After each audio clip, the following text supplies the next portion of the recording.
The Arctic harbors two great carnivores. One is a 4,000-pound torpedo tipped with prehistoric ice picks. The other is a fearless colossus with club-like paws and the strength to drag almost twice its own body weight. Let's look at what each brings to the fight.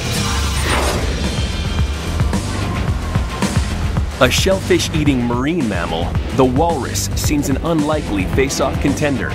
But at 14 feet long and weighing 4,000 pounds, it has the power of a runaway truck.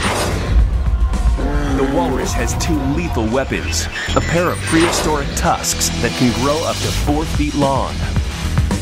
Made of solid ivory, each tusk weighs up to 15 pounds.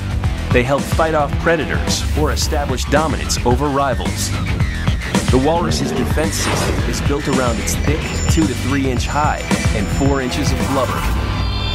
The scars and scratches show the heavy-duty tusking it takes from other males as they compete for space and mating rights. But the other contender in this face-off is no pushover. The largest carnivore on land, the polar bear weighs up to 1,500 pounds and stands 12 feet tall upright. That's as tall as an elephant. It has a fearsome armory, including dagger-like 3-inch canines and razor-sharp carnassial teeth. These can rip with ease through the skin, flesh, and blubber of its most common prey, the ringed seal. The polar bear relies on 2 inches of fur and 4.5 inches of blubber to protect its body, but its skin is unarmored. In a face-off, it might be vulnerable to the walrus's deadly ice picks.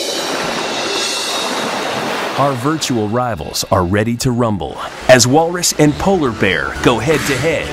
The polar bear attacked first, and the walrus headed for the water. Wielding immense strength, the polar bear held the walrus long enough with those huge paws to latch on with its teeth, but it couldn't inflict serious damage. The walrus then took the fight to the water, the turning point. In its element, the walrus proved quicker and more maneuverable than the polar bear, and it showed what those tusks can do.